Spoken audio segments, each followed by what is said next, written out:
Alrighty, ladies, gentlemen, and everything else in between, good evening and welcome to the episode you've all probably been dreading. Episode 2 of The Grind right here on LindenTV. We are live across the UK and indeed the world right now. And little recap on the previous show that we done. So, at the start of this brand new series, we did a Jay Slater special. Boy, did we get some hate on the comment section of that video. However, not that much hate, because so far 315 people have watched that, with 180 of those people coming post-production. So, yeah, although they weren't there during the actual live stream itself, they've definitely been on and looked afterwards, which, I'm not being funny, they may have hated and gone, these people are vile, where do these people come from? Oh my God, what's going on? These are horrendous. Guess what?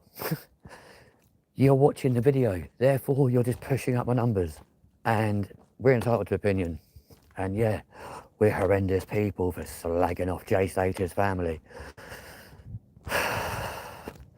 In that case, they should be more remorseful, more upset, and actually show emotion when they're on camera. That's what I'm saying. But ladies and gents, we are live across the UK right now. Gracie, hello to you, my lovely. Welcome to the channel, or welcome back to the channel. Hello to Nate, if you're awake, but I'm guessing you're probably asleep, young man. We'll say hello anyway, so Mummy can show you in the morning. But yes, so as things currently stand, the first episode of this new series was ridiculously popular, possibly for all the wrong reasons, but there we go. Definitely asleep, I can imagine. So that's disgusting. There's just dog shit on the fucking road we walk into. So tonight is a police and justice system special. It's not even a special, it's a moan, because yet again, obviously I'm on my own at the moment, yet again myself and your co-P were out and about today, doing several tip runs, helping him get his house and garden sorted, ready for the summer, and the inevitable happened. Yeah. Blue Jerky, hello to you. So the inevitable happened, just driving along, and before you know it, unmarked police car, straight up behind us, pulls us over right outside his house, ladies and gents, because apparently I wasn't wearing a seatbelt. Now here's where it comes ironic, ladies and gents. Oi oi to you, hello, Tatiana, Sissy. So basically, like I said, we're doing tip runs, and literally pulled up right outside his house to go and load up the car to go and do another tip run. We did 9 in total today, ladies and gents, you know what I mean, because bless him, he needs to get ready for Christmas, ready for Easter.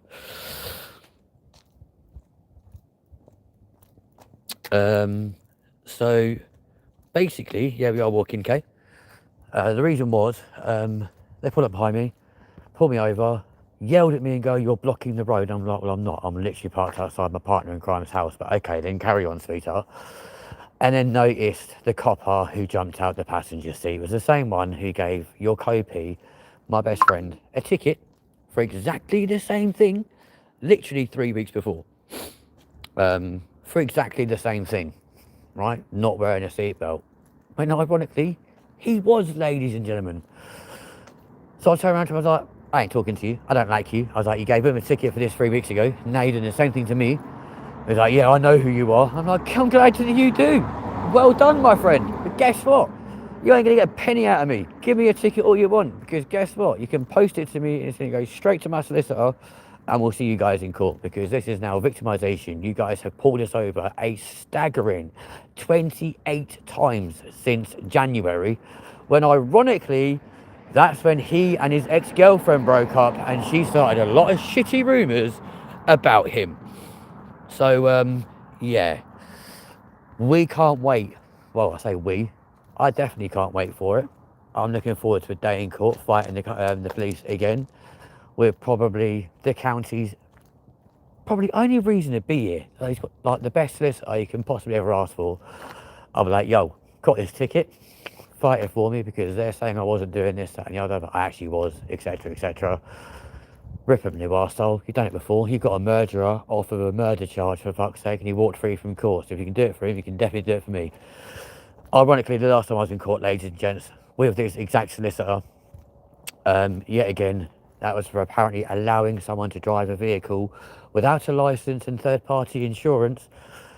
And yeah, I walked away scot-free on that one because, again, there's no proof. So I was like, well, there you go. The same person or the same company who, when I got arrested for allegedly running someone over, again, walked free because, guess what? Oh, that didn't happen either. So we're seeing a recurring theme. The police just love to, oh yeah, man, we've been keeping tabs, right? 98 times out of 100, when me and your co-P go out together, and it's weird when it's only us two together. If there's other people with us, we don't get pulled. If it's just me and him, and we're in this county together, we get pulled. It's happened 28 times. Well, is it? 'Cause like I said, when we're on our own, it happens. When a certain other person or other people are with us, it doesn't. So I'm not so convinced that it's just him, to be honest. But yeah, it's a bit fishy. I'm not sorry, just her. It's a bit fishy. But yeah, basically 28 times, and always ends up being no further action. Or when it goes to court, we fight our corner and go, well, hang on, they're saying I wasn't wearing a seatbelt, but actually they're right, to be fair, when they go, you're blocking the road, move forward. I done just that. I'm not going to put a seatbelt on to literally move my car 3 meters. Like, have a word with yourself. The door was still wide open, for fuck's sake. Like, I literally moved purely a little bit enough just so they could park up behind me and still block the road themselves with their stupid police car. Had a massive row with this geezer. Bless him. I mean, if you guys have got Connor on Snap, you can see it on his story, because it was like, he's a wanker, disrespectful, rude arsehole. He's a bit of a cunt. And I was stood across the road, obviously, with the car and the officers and stuff. I was like, listen, I ain't talking to you. I was like, I'll talk to your colleague, but I ain't talking to you. It was like, you will talk to me. I was like, excuse me, I have the absolute right as a person in this country to ignore you. I don't have to talk to you if I don't want to, but I have to talk to at least one of you. So I'll speak to your colleague, but I ain't talking to you. So I suggest you shut up and leave me alone. It was like, what? Like, you heard? I don't have to talk to you.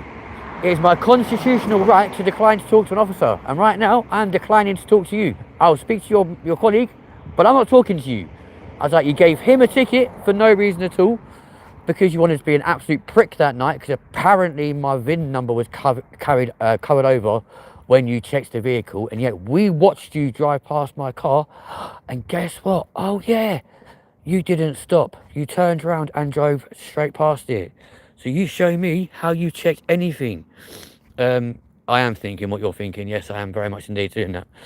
So it's just like, listen, you chat shit, fuck off. And he goes, I've got a gun strapped to my leg. Good luck. I was like, well done. I was like, you can't use that gun unless I pull out anything on you guys which would either implement a gun or suggest that you guys are in danger. Therefore, you'd be in complete contravention of your own gun policy, and if you were even to pull a firearm on me, you would have to have just cause to do so. And bearing in mind your body cams are both active, yes, I may have been a little bit of a gobby shite to you, however, you do not have any right to pull that gun on me, as I have nothing on me. He's like, how do you know this? I was like, dude, I didn't spend 7 years doing an open university law degree, criminal law degree, may I add, for absolutely no reason at all. So therefore, if you want to pull that gun on me, or even pull a taser on me, I was like, pull a taser and use it, then you'll be facing a murder charge, because I guarantee you that guy stood across the road right there. I was like, he'll sue your fucking ass for shit, because you're likely to kill me due to my brain condition and also my heart condition. So if you want to put a taser into me, be my guest, my friend, but you're liable to kill me, as has been proven by my cardiologist, and I have paperwork to prove as such. Put a gun on me and you're in contravention of your own gun laws, and I'm pretty sure your sergeant's not going to be very happy. And the fact that your colleague isn't reaching for his gun or covering it with any of his hands right now There's absolutely no reason to do so, is there? And Connor was glaring at this officer going, I dare you.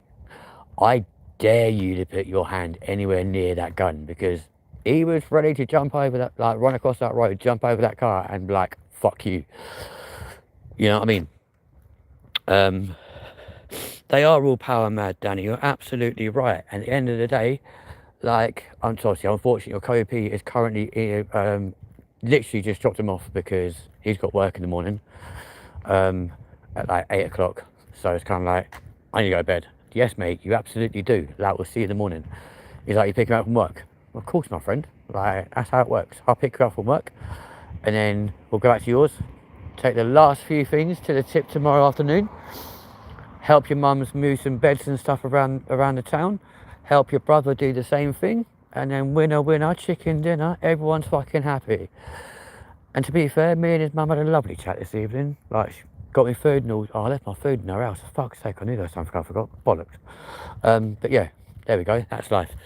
But ladies and gents, this is the daily grind. And it's not the daily grind at all. This is the grind series 2, episode 2. Like I was saying at the start of this live, the very first episode of this brand new series. Yeah, we got some hate on that Jay Slater video, but it's had 310. No, it hasn't had 320 views so far, and 180 of those have come post-production. So since the live has been posted, that is when people have also been watching it, been typing in Jay Slater, come across it, they've watched it. Yeah, they've gave some hate. Yeah, they've gave some negative comments, calling me and Connor horrendous, vile people for voicing opinions on Debbie Duncan, Lucy Law, Bradley and Brandon. But guess what? At the end of the day, they call themselves friends, and yet they let someone die. They led someone literally into the lion's den and just left them to it. They're not friends. I'm sorry, that's not what friends do. I wouldn't do it to Connor, and he definitely wouldn't do it to me. If anything, he'd be like, come with me now and get the fuck out of here. So that's what friends do.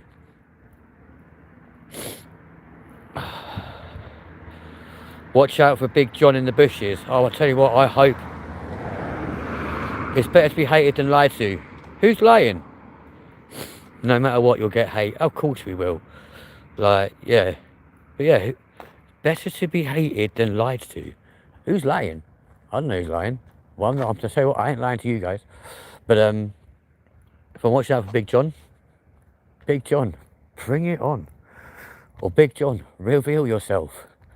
Because I'll be straight on my knees. That's what I'm saying. But yeah. There's a reason why we post these at a later night, because some of the stuff we talk about just could not be shown before 9 p.m. But ladies and gentlemen, we are live across the UK and indeed the world. It is currently, 10 to 2 in the morning.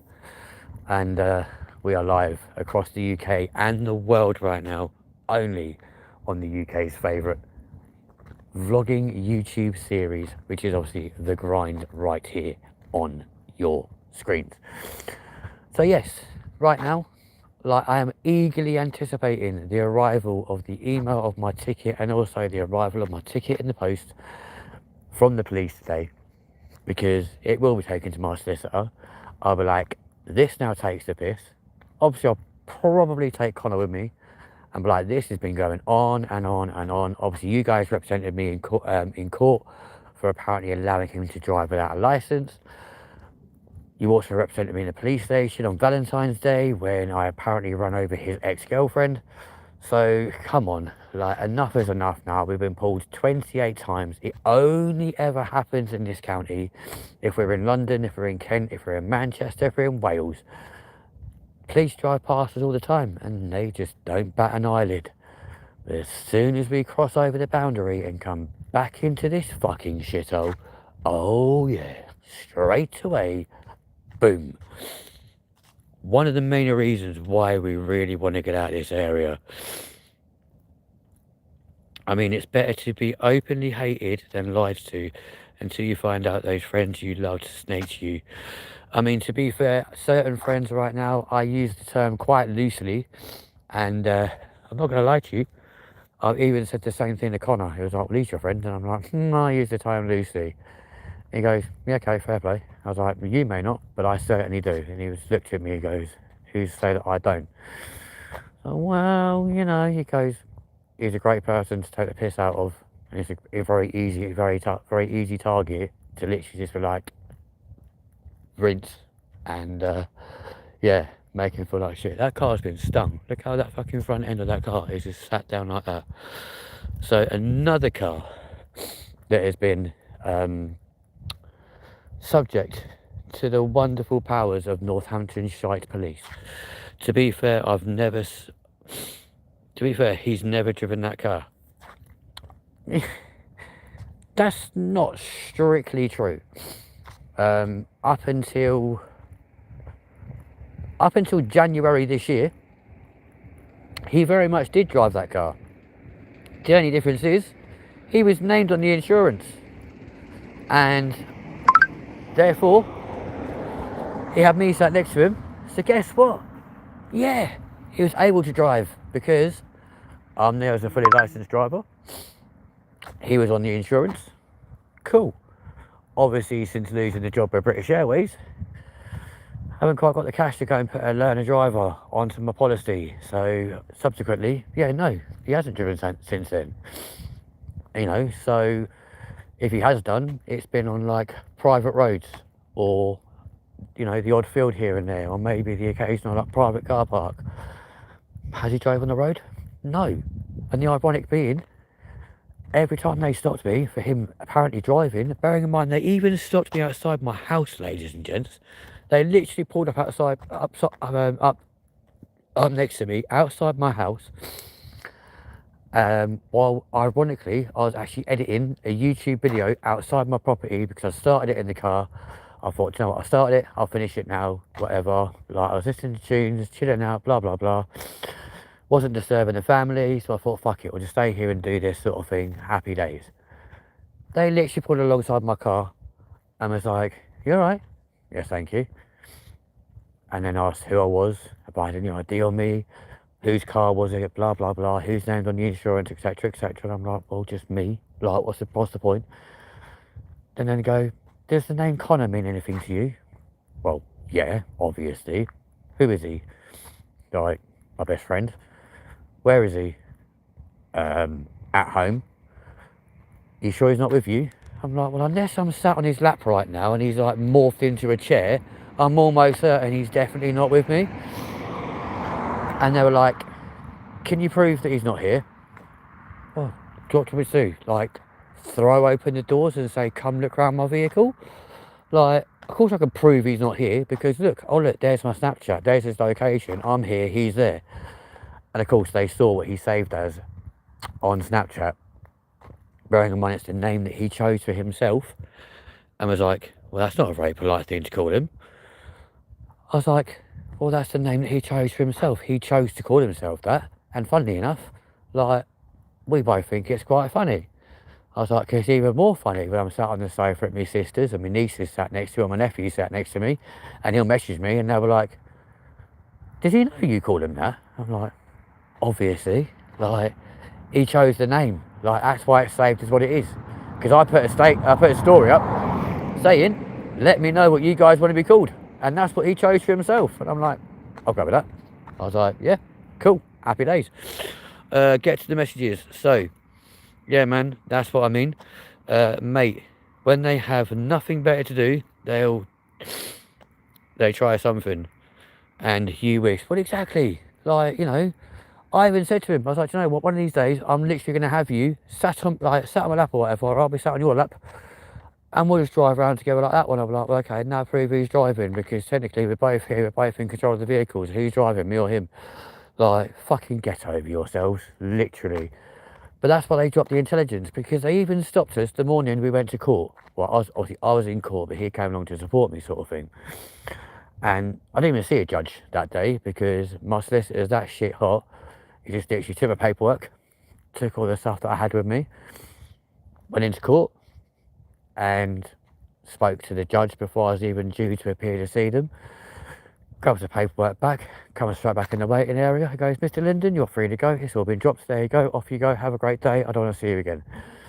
I was like, okay. He goes, I'll see you in the office on Monday. Okay, mate, no problem at all. Because what the police don't realise is I'm affiliated with that specific solicitor's company. So guess what? Of course I'm going to carry on using them. because it's the sensible thing to do. And I've been told, use anybody else, and you just spent years doing a law degree for no reason because we won't touch you ever again. All right, mate, I don't need telling twice, thank you.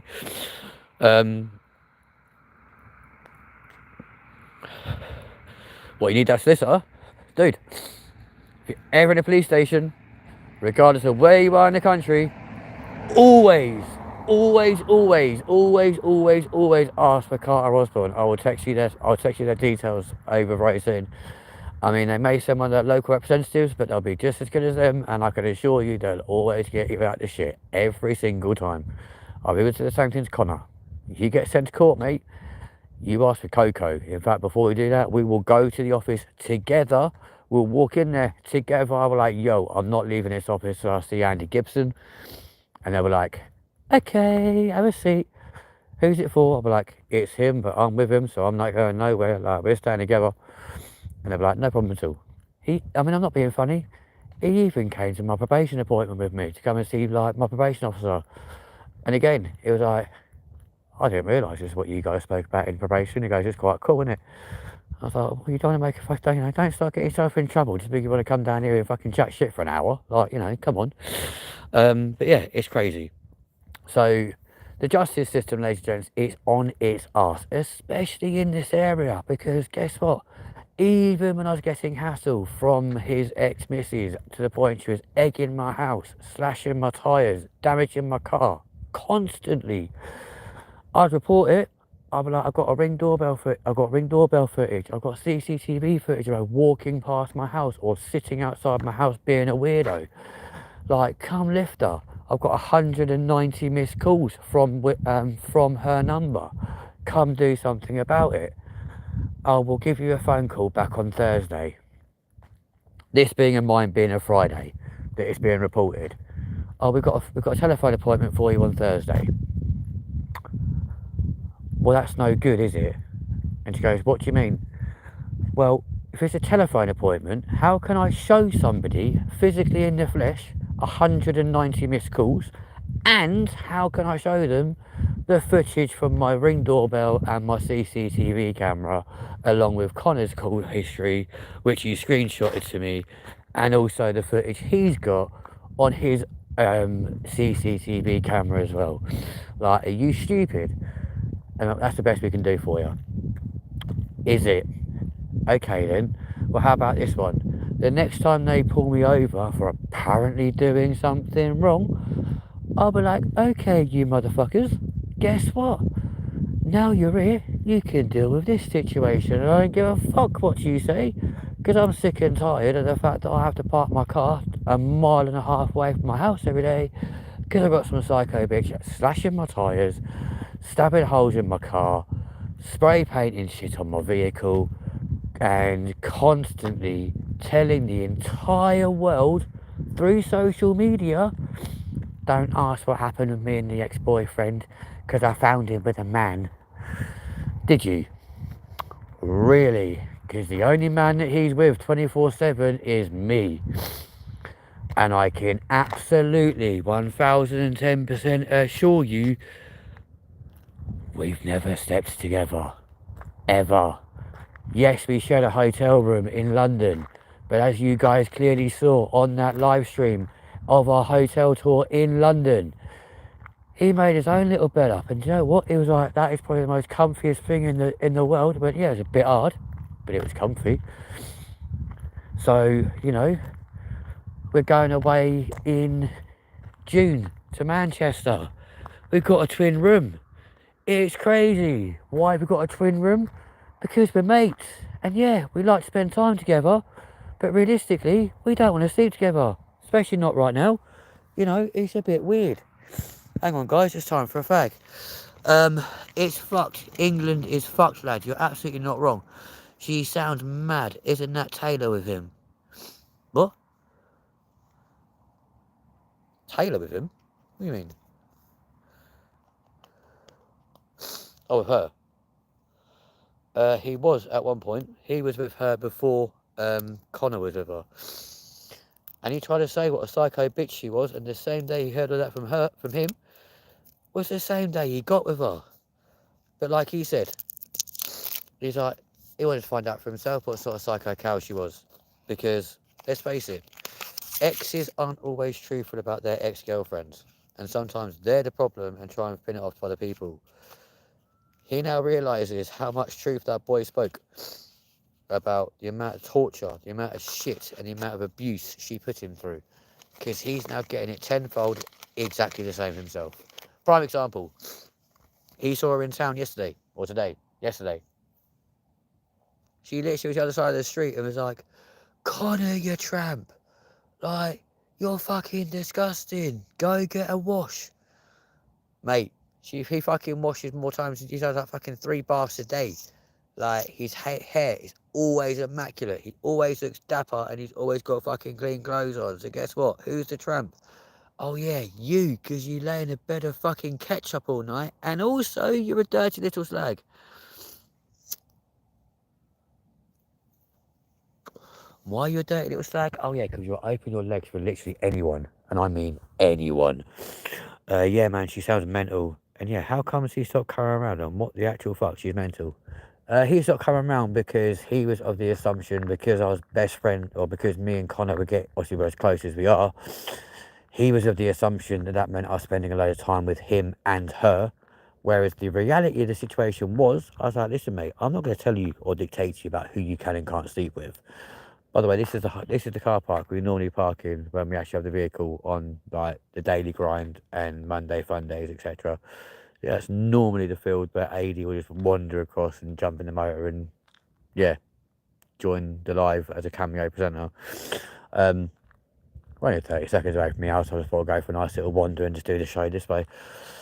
It's not that cold out here, and let's face it, just go home and put the heating on for half an hour, it's not an issue, is it? But yeah, literally, so because she was under the assumption that obviously I was spending time with Angel, even though I was still spending time with Connor without her being there, and annoyingly what pissed us both off is we'd be spending time together, whether at the pub, whether we're going to the bingo hall or wherever the fuck we were going, we'd go places together and he'd have to leave his phone at home so that she was of the assumption that he was at home and therefore wouldn't try and like find him, etc. So we'd be at the pub together and then suddenly she'd just randomly show up, see me and him together, burst into tears. He would ignore her for a couple of hours and then he'd walk past her. She'd be like, you're not going to talk to me then? And start causing a scene. Obviously, we all know your Copy doesn't like that sort of situation. So, yeah, it was just like, I was like, mate, I was like, I don't see her. I was like, I try and avoid her at all costs. I was like, I've probably seen her like 4 times in the last fucking, like, I don't know, 4 times over the last month. I was like, yeah, I might still see Connor like 3 or 4 times a week. Because at the time we were seeing each other 3 or 4 times a week because she wanted to see him every day. So of course, I had to fit in around his schedule. That's completely cool. No issue with that. Like, I appreciate that's the way life is. But yeah, then of course he started spending less and less time with her, more and more time with me. And that's when she started assuming that, oh, guess what? We'd suddenly jumped in bed together and started shagging. It's like, in her words, oh, they've started sleeping together again. Again? Hang on.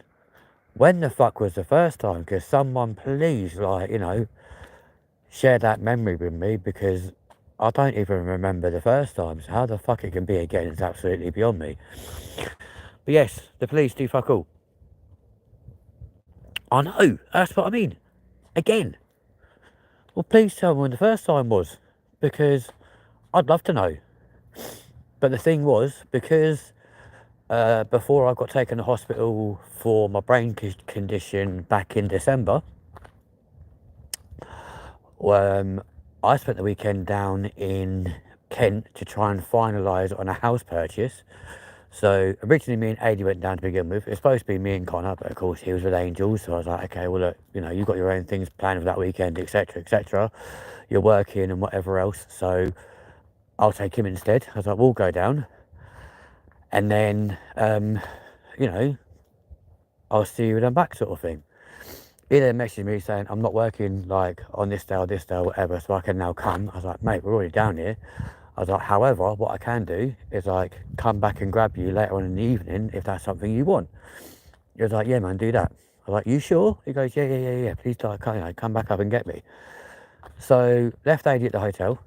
Must have got back up, they must have left, I don't know, left Kent about 9:30 at night. Got back up here at about 11:30, 12, and we got back to the hotel at 3:30 in the morning, right? So I basically wasted my first night at the hotel, like driving from Kent back up here, picked him up and went back down again. But I was like, listen, I'm only coming to get you on the proviso your missus ain't gonna fucking kick off and go mental. But yeah, that's fine, no problem, like leave it, you know, she'll be fine, etc, etc. So we had the first night, spent the next day around, like just doing, I went to the house, sorted out a few things there, etc, etc. Signed a few contracts, and obviously it all fell through due to me losing my job, and obviously then having to explain like, my income's decreased, and they were like, you can't afford the house. Brilliant, cool, yeah, nice one, cheers, thanks for that, guys. So basically, stayed the second night. I had to go out and do a couple of things on that evening. So he and AD stayed at the hotel together. I then went back and obviously spent the rest of that night. Obviously, I had a bed, AD had a bed, and we made a makeshift bed on the floor for Connor. She found out where he was sleeping, and in fact he was in the same room as me and him. She lost her shit. I can't believe you're sharing a hotel with him. What the fuck? Rah, rah, rah. Like, why don't you just bunk up in bed with him? You know you want to anyway. And he was just like, okay, you know what? Fuck it, I'll do it. Obviously, he didn't. But he said that to her to shut her up. And then the following day, at like 3:30 in the afternoon, you best make sure that you've got Connor back here by 7 o'clock, or I promise you there's going to be problems. I was like, that's fine, babe. I was like, 'cause I'm not planning to leave here at least 8 o'clock because I can't be asked to pay for the Dartford crossing because I'm a cheapskate cunt and I really can't be bothered, and you have no right to tell me what the fuck to do. I was like, if anything, me and him having a great time down here, and actually, he likes being down here because it's nice and chilled and there's no stress, there's no issues, there's no problems. Anyway, cut long story short, she went mental, and yeah, I was just like, do you know what, right, fuck it. You guys go. You guys take yourself back, and you know, basically, I was like, you're insured, fuck off, go, leave, and I'll make my own way home. Big mistake, because little did I know, I went, yeah, easy.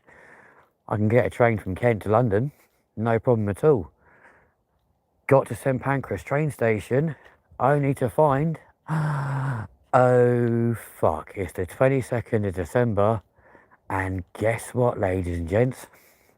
Engineering works are in full swing, and I got to London St Pancras at like 10:30 at night, and there was no trains. Essentially, I was stranded in London. So I was like, fuck. So I was talking to my friend Jordan on Snapchat.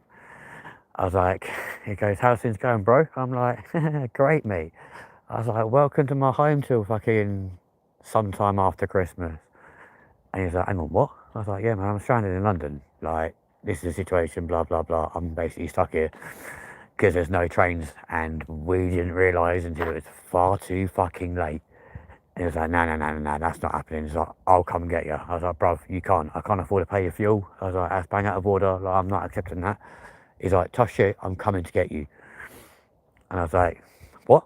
He's like, I'm coming to get you. Like, what station are you at? I was like, well, I'm now at Euston, because I was told there's a train out of Euston, but there isn't. So I'm at Euston train station. He goes, right, stay where you are. I'm coming for you. I'll be there in like an hour and a half.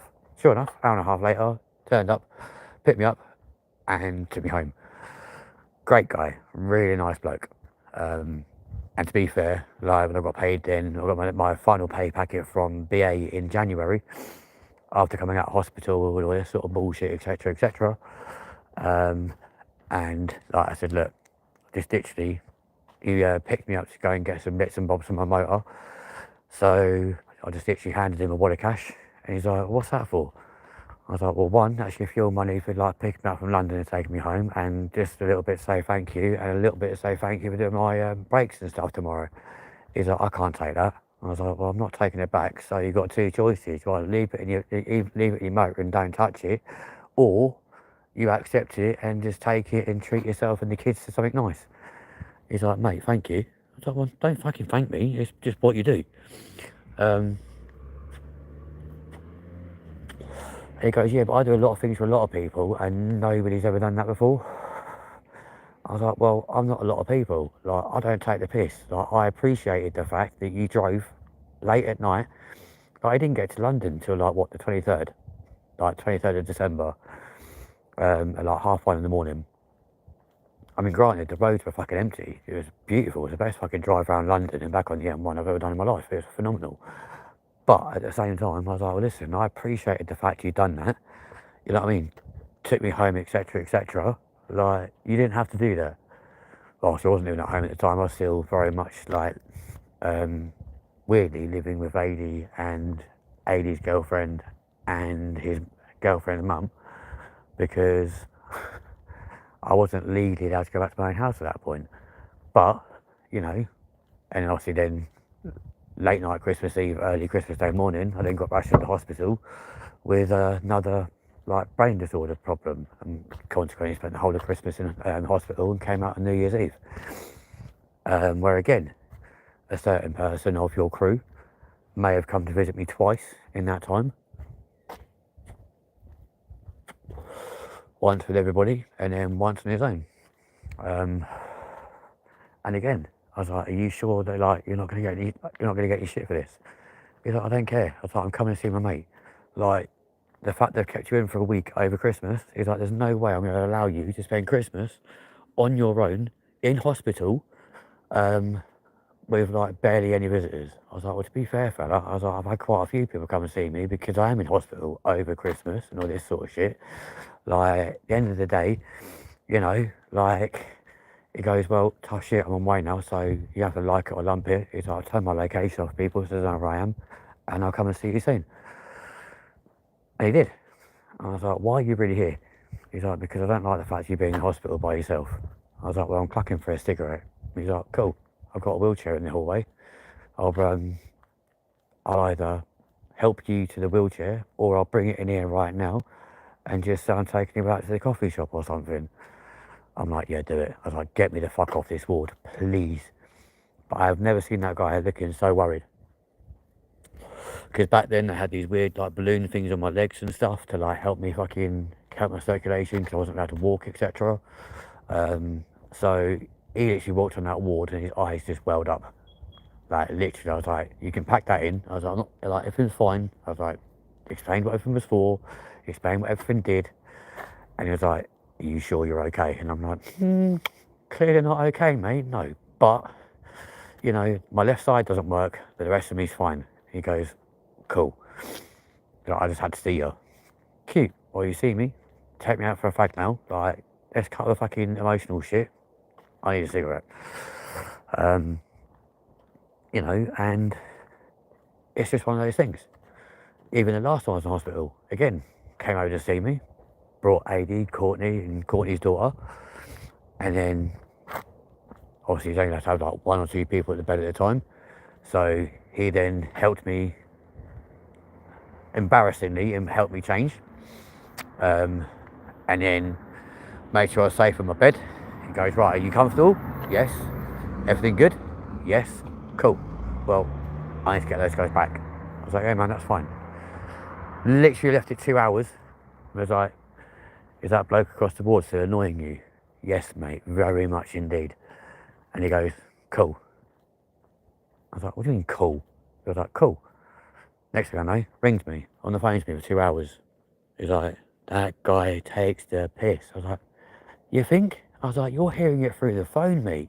Imagine what it's like actually being here in real life.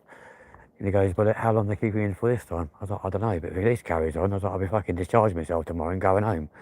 And he goes, no, you fucking won't. You'll stay there for as long as you need to be. I was like, no, joking aside, I was like, I think I'm being discharged tomorrow anyway because I think my scans will come back clear. So it's clearly what, you know, it clearly is another fucking FND attack. So we should be going home tomorrow. And he goes, that's cool, I'm not working tomorrow, so if you are, then let me know and I won't come over and get certain bits for you. We'll just literally like come pick you up. I'm like, will you? He's like, of course I will. So again, got discharged, given crutches. He literally took my fucking, no, we got a wheelchair actually. he just grabbed my bag of stuff and whatever else that he'd actually brought over the day before. He was like, you carry that, I'm pushing you. And he's like, I don't give a fuck what you say. I was like, they're taking the piss, fucking getting you out of here. I was like, we're going now, we've got you fucking discharged, you're in my care, and I'm looking after you. Sound, cute, nice one. Thank you very much indeed. Lo and behold, he had to go to work. So I waited outside for him for an hour, and actually when I waited outside for him for an hour, fell asleep, and yeah, took him home, spent some time together, all is good. But even then, police still want to try and pull us over when I'm fresh out of hospital, and I'm like, listen, I've just been discharged, fucking leave me alone. Oh, there's a mark on the vehicle that someone without a licence is fucking driving the vehicle. And I'm like, well, I've got a licence. You check my details. I was like, funny enough, the picture on the fucking my licence very much matches my ugly mug. Leave me the fuck alone. Oh, well, apparently he's been seen driving the vehicle.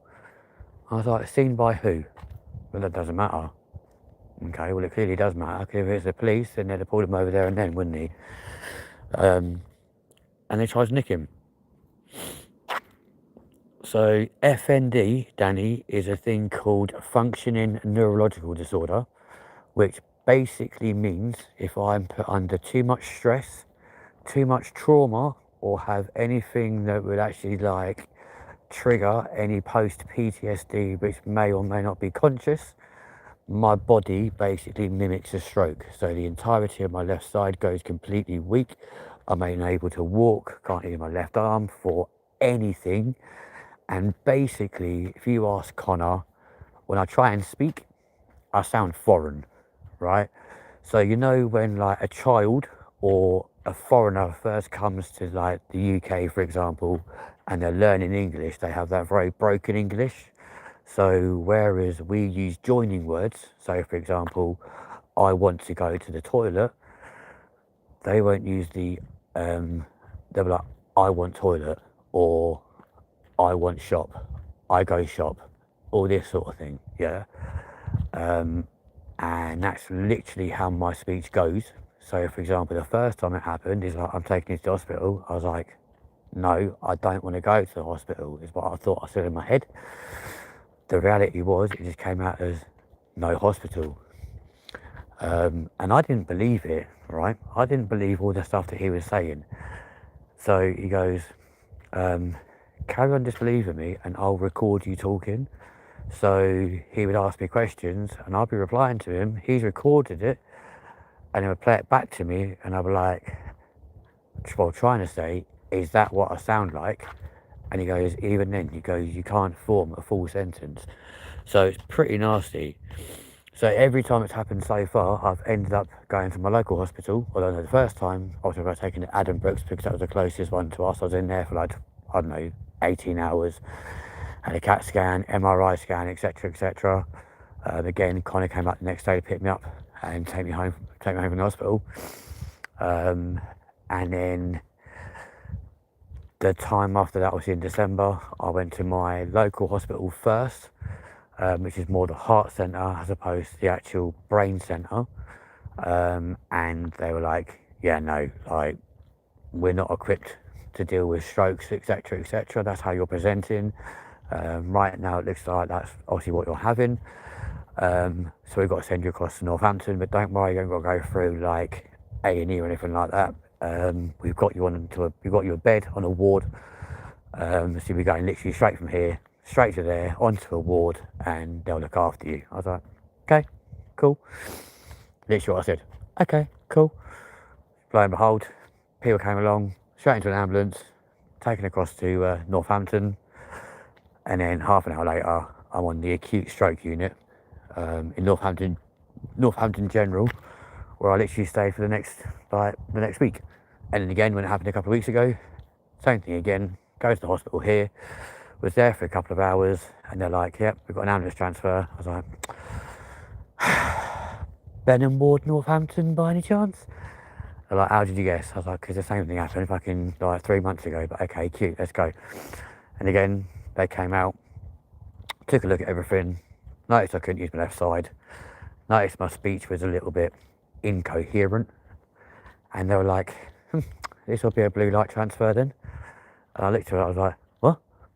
Like 9:30 in the morning, she was like, yep, blue light news in Northampton. Lo and behold, yep, blues and twos the whole way, and we're literally there within like 12 minutes. So within 15 minutes, back on the same ward, same people. There's a beautiful nurse on there, to be fair. He's absolutely gorgeous. I mean, he's an Asian guy, but my God, he's beautiful. And as soon as I walked in, he goes, Mackenzie, my friend, back again. I was like, yeah, mum. Hi. And he was like, speech not good? I was like, no. He goes, okay. I ask question, you answer best you can. I was like, nice one, man, will do. And oh, he's beautiful, really nice guy. So, no, there's a hospital here. That's mental. So basically, like a stroke, but not a full stroke. I mean, so basically, yeah. So if you were to look at me, for example, like say for, I don't know, let's say for example, like, God forbid it happens. I really hope it doesn't. But say for example, during the 24 hours in spoons challenge,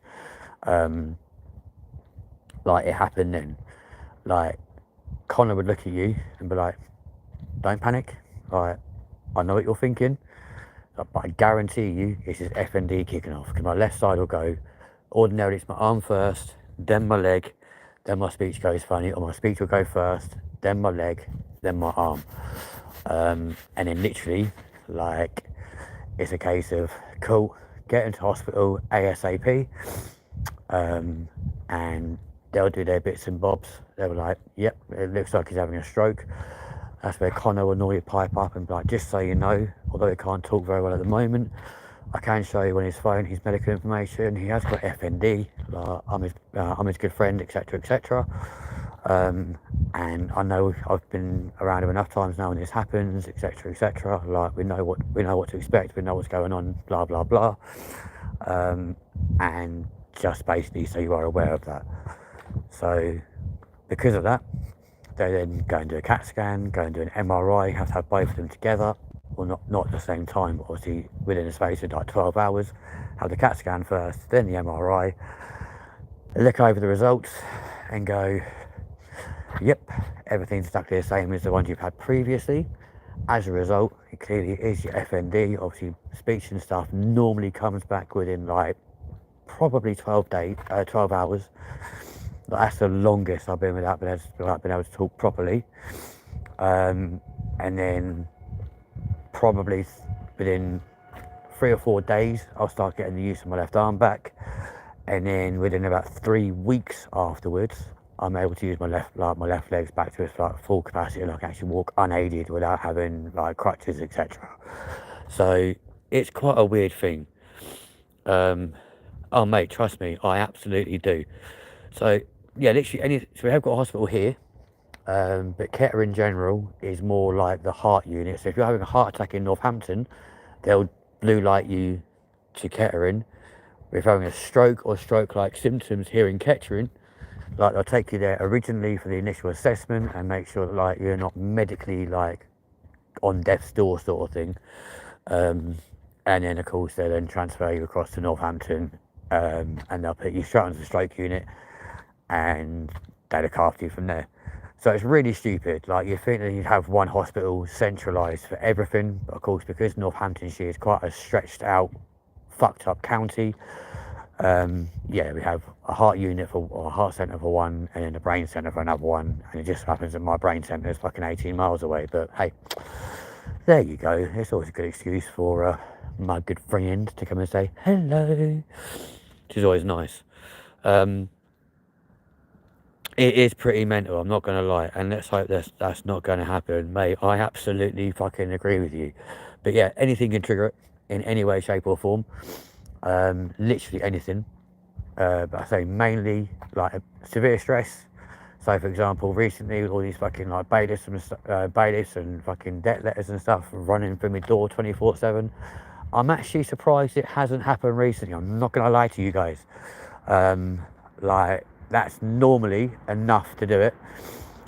You got to remember as well, the very first time it happened, like, me and Connor were in a really bad space. Like, we were literally at the point of like, well, literally just a couple of days away from fucking a full-on friendship breakup. And actually, ironically, last time it did happen, after being taken to Adam Bricks and this sort of stuff, it did get to a point of me and him going, like, you know what, fuck it, we're done, don't speak to me, blah, blah, blah. Hence, I then ended up leaving the country and going to Turkey for 9 days. And obviously, when I came back, like, you know, we didn't speak for about, I think we didn't speak for about a month, to be fair. But then, when he then learned that, like, when I was back in the country, was it a month? We didn't speak for a while anyway, I know that much. But I literally left the country within like 4 or 5 days of that fucking first F&D attack. And then literally, like, we didn't speak for a while. And of course, when I then came back, I think about 2 weeks into it, we didn't actually speak for. Then when I came back, and I was back in the country, straight away, he was like, I don't give a fuck what my girlfriend says. I need to see him. So that was in November of last year, and we've been pretty much solid ever since. Had a couple of petty little fucking fallouts, but nothing major.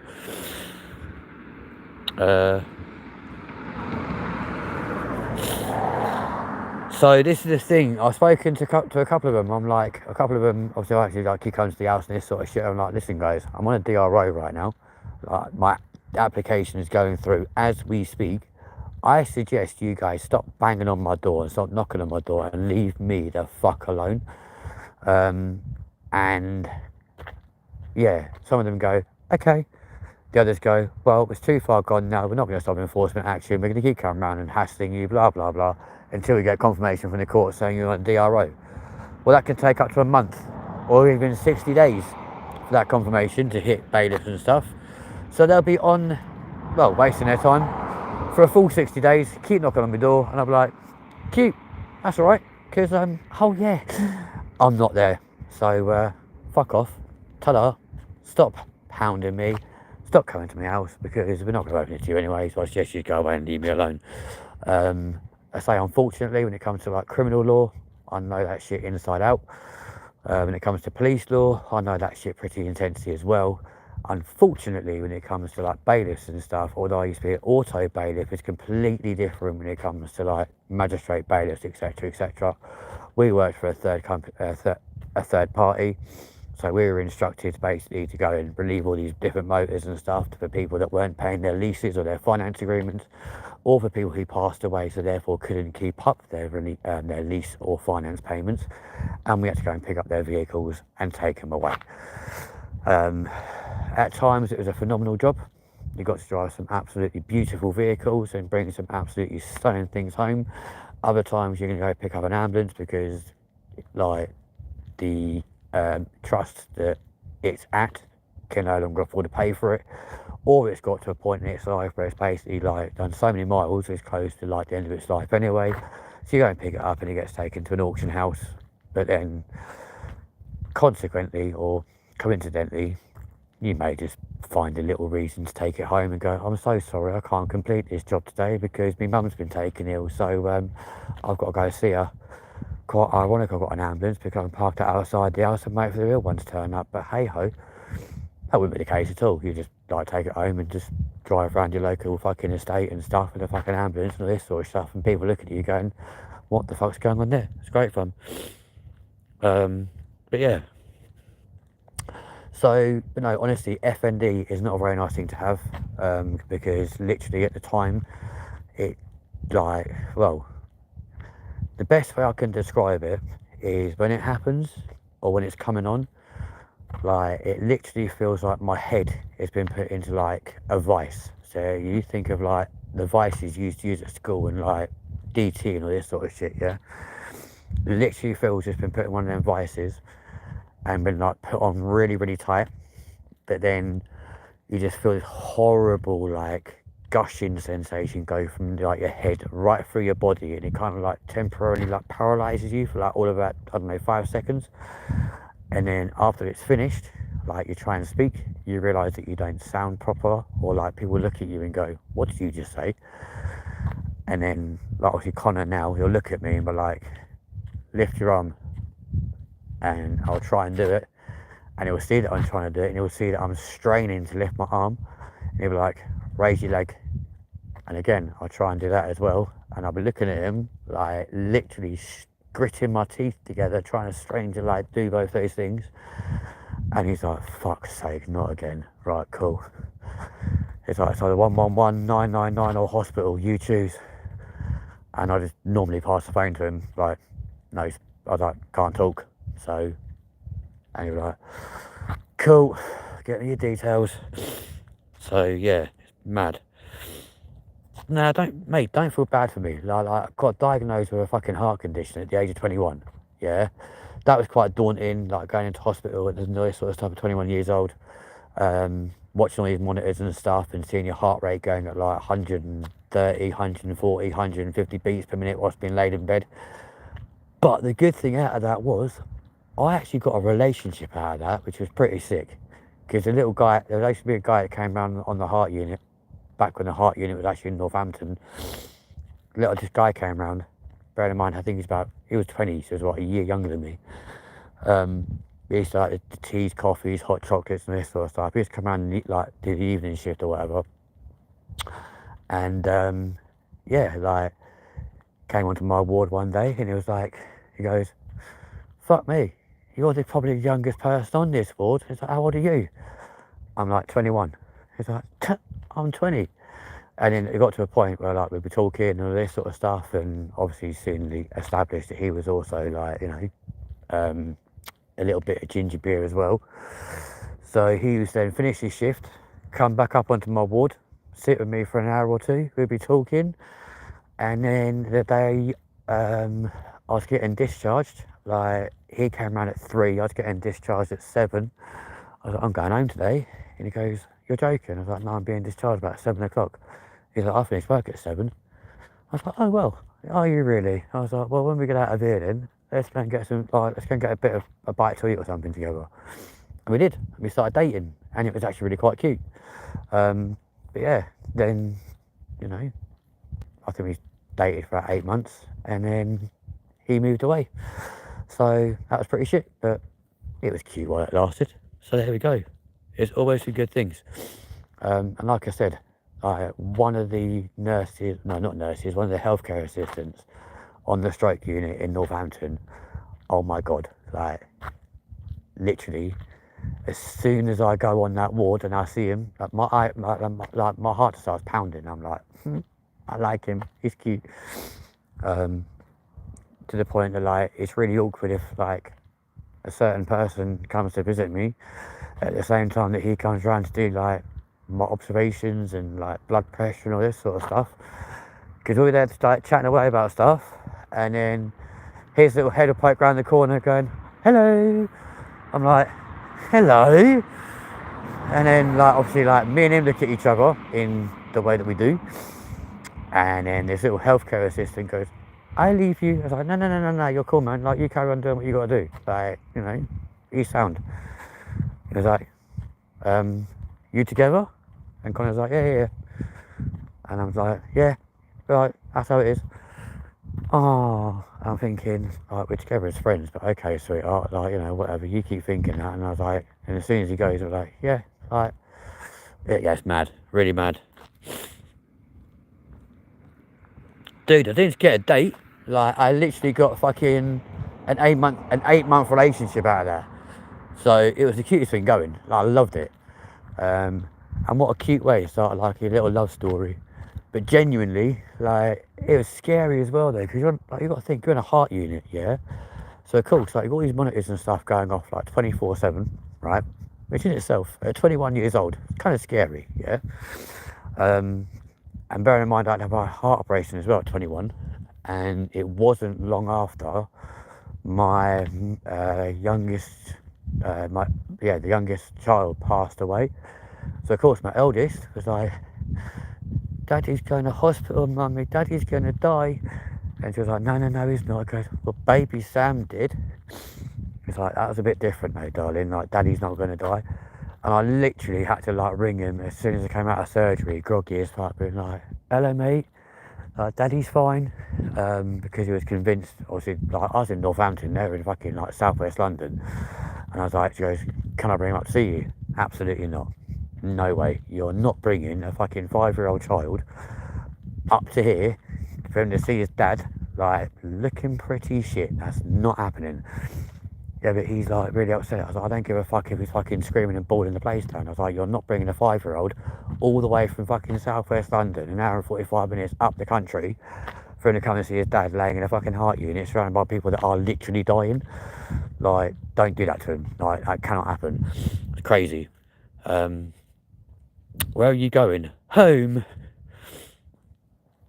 But yeah, you know what me, you know what me and that person are like anyway, Danny. We're not going to name them on live for fucking obvious reasons. But yeah, like, you know what it's like. We're just, yeah, mad little people. Where's that alleyway gone? Is it there? Oh, I've got proper cramps. It's horrible. Yeah, so it's been a whirlwind. What a weird, interesting topic to get onto as well, after talking about fucking the old bill at the start of this live stream. But there we go. As we see on this channel, things never always follow the narrative we're supposed to, unless of course we're being kept on track, as we were on Wednesday's show, where literally we went strength to strength to strength. But honestly, thank you to all of you people who actually joined into that show and have actually watched it ever since, because the amount of subs we received as a result of that is unbelievable. But ladles and jelly spoons, as we always say on this channel, we have now reached the pinnacle point whereby we're going to end this show, which therefore means, ladies and gentlemen, oh yes, it is turned suddenly really, really cold out here. Like, it is bloody freezing. So, ladies and gentlemen, I'm pretty much at my house as well. So, that means this is the end of the daily, it's the end of the grind, episode 2. And we will see all of you for another show tomorrow night at about 10 p.m, where hopefully your co-P will also be in attendance. But for now, ladies and gents, and especially Danny, thank you very much for your cooperation tonight. This has been The Grind, right here on LindenTV.